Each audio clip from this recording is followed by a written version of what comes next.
कपालभाति दो शब्दों से मिलकर बना है, कपाल प्लस भाति। कपाल का अर्थ होता है हमारा फोरहेड और भाति का मतलब होता है चमकदार। ठीक है, तो सबसे पहले हम इसके बेनिफिट्स जानेंगे, कुछ सावधानियाँ होती हैं तो हम सावधानियों को जानेंगे और फिर इसके बाद मैं इसकी प्रोसेस बताऊंगी। ठीक है, तो सबसे पहले बेनिफिट्स जानते हैं। बेनिफिट्स क्या हैं?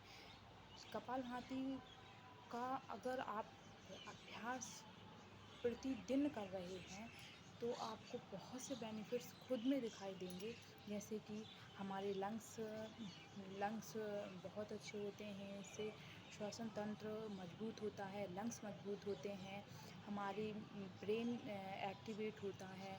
अगर किसी को डाइजेशन सिस्टम से रिलेटेड कोई प्रॉब्लम होती है, जैसे गैस, कब्ज, एसिडिटी है, तो इन सारी बीमारियों में बहुत लाभकारी है कपालभाति। और निद्रा को दूर करता है, हमारे मन में जो नकारात्मक थॉट्स होते हैं उनको दूर कर बाहर निकाल के जब हम एक्सहेल करते हैं तो नकारात्मक विचारों को बाहर निकाल के हमें सकारात्मक विचारों से भरपूर करता है। अब इसकी कुछ सावधानियां हैं, जैसे कि हाई ब्लड प्रेशर वालों को कपालभाति का अभ्यास नहीं करना चाहिए, जिसको मिर्गी का दौरा पड़ता हो उन लोगों को कपालभाति का अभ्यास नहीं करना चाहिए। लेडीज वुमेन को भी कपालभाति का अभ्यास नहीं करना चाहिए। ठीक है, तो सबसे पहले मैं प्रोसेस बताती हूँ कि कपालभाति का अभ्यास किस तरीके से किया जाता है।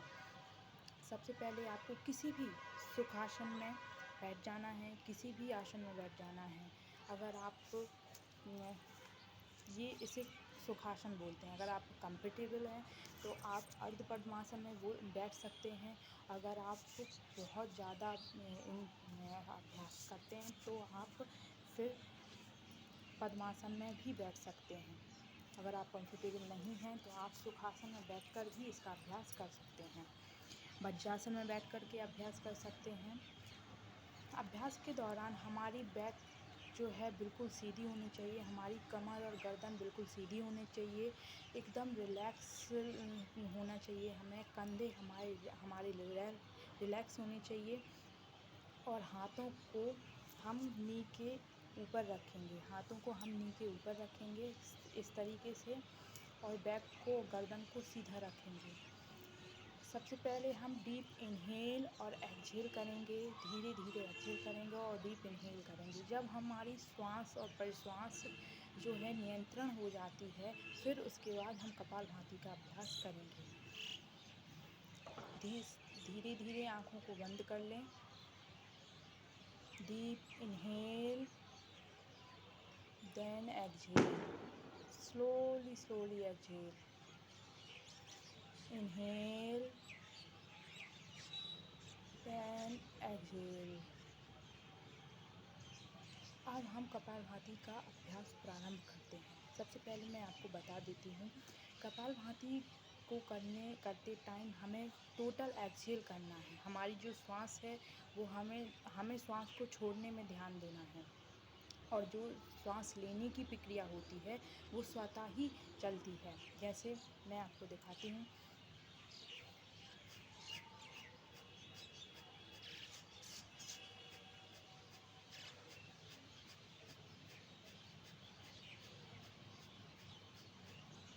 तो हमारी जो श्वास छोड़ने की प्रक्रिया चल रही है वो लगातार चल रही है, और श्वास लेने का जो कार्य हो रहा है वो स्वतः ही हो रहा है, उस पर हमें बर्डन नहीं देना है। जब हम सांस को छोड़ रहे हैं तो हमें अपने पेट पर ध्यान देना है।